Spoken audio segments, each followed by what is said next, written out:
میں جو آج آپ کو ایک کہانی سنانے والا ہوں، اسے جب میں خود پڑھ رہا تھا تو میری آنکھوں سے آنسو نکل رہے تھے۔ مزار قائد سے اجتماعی زیادتی اس کا عنوان ہے۔ مزار قائد کے گارڈ کے لیے بنائے کمرے 18 سالہ لڑکی کا 3 روز تک ریپ ہوتا رہا۔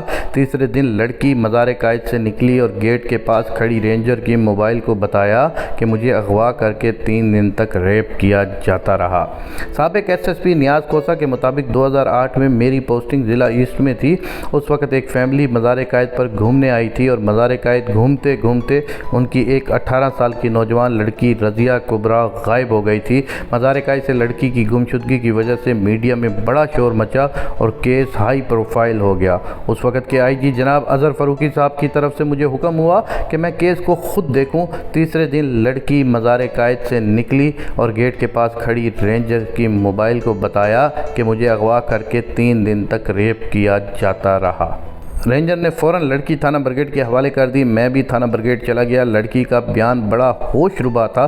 لڑکی نے بتایا کہ مزار قائد گھومنے کے دوران ایک لڑکے پاس جگ اور گلاس تھا اور میرے قریب آ کر گلاس میں مجھے جگ سے شربت ڈالا اور مجھے دیا اور مجھے پیاس بھی لگی تھی۔ میں فوراً پورا گلاس پی گئی۔ اسی لمحے میرا سر چکرانے لگا۔ مجھے اتنا یاد ہے کہ لڑکا مجھے ایک چوکیدار کے چھوٹے کمرے میں لے آیا۔ میں نے اپنی نگرانی میں لڑکی کا میڈیکل کروایا اور لڑکی کے کپڑوں سے DNA کے سیمپل لیے گئے۔ لڑکی کی نشاندہی پر چوکیدار کے لیے بنے ایک چھوٹے سے کمرے کو چیک کیا گیا تو وہاں زمین پر ایک چٹائی اور کچھ صفائی کے کپڑے ملے۔ چٹائی اور صفائی کے کپڑوں پر بھی انسانی ثواب کے بہت سے نشانات تھے جن کو بھی DNA کے لیے بھیج دیا گیا۔ کچھ ماہ بعد DNA رپورٹ موصول ہوئی جس نے ہمارے ہوش اڑا دیے۔ چوکیدار کا کمرہ شاید ہمیشہ غلط کام کے لیے استعمال ہوتا رہتا تھا۔ چٹائی سے تقریباً 6000 کے قریب DNA حاصل کیے گئے تھے۔ 6000 DNA کی رپورٹس کو ہم حکومت کے مشورے سے پی گئے تھے کہ پوری دنیا میں بدنامی ہوگی۔ لڑکی کی اور لڑکی کے کپڑوں کی DNA رپورٹ بھی آ گئی۔ کیس میں جو پیش رفت ہو رہی تھی، نئے آنے والے DIG صاحب جناب شعیب سڈل اور بابر خٹک صاحب اور کراچی پولیس چیف کو میں بتاتا جا رہا تھا۔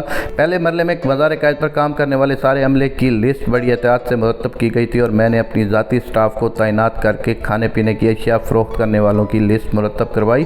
اپنے سٹاف کو بریف کر دیا تھا کہ پلین کپڑوں میں اسپیشل برانچ کا عملہ ظاہر کر کے مزار قائد کی سیکورٹی کے نام پر مزار قائد پر کام کرنے والوں کے نام، شناختی کارڈ، فون نمبر حاصل کیے جائیں۔ یہ صبر آزما کام ہم مہینوں تک کرتے رہے اور جب لسٹ مرتب ہو گئی تو سرکاری ملازمین کو بیان کے لیے ایک دن اپنے دفتر بلایا اور سب کو DNA سیمپل کے لیے جناح ہسپتال بھیج دیا گیا اور کھانے پینے کی چیزیں بیچنے والوں کو اپنے دفتر بلا کر ان کے DNA سیمپل لیے گئے۔ مزار قائد کے کیس کو مہینے ہو گئے۔ میڈیا اس کیس کو بھول چکا تھا اور ابھی تک ایک بھی ملزم گرفتار نہیں کیا گیا تھا۔ 3-4 ماہ بعد DNA کا رزلٹ آ گیا۔ ملازمین اور مزار قائد پر چیزیں بیچنے والے 3 ملزمان کی لڑکی سے حاصل شدہ DNA میچ کر گئے تھے۔ سارے ملزمان دفتر بلا کر گرفتار کر لیے گئے۔ سائنس نے اتنی ترقی کر لی کہ پولیسنگ وداؤٹ پولیس کے اصول پر ملزمان گرفتار ہو سکتے ہیں۔ پولیس کو استعمال کیے بغیر DNA کی وجہ سے سارے اصل ملزمان گرفتار کر لیے گئے تھے۔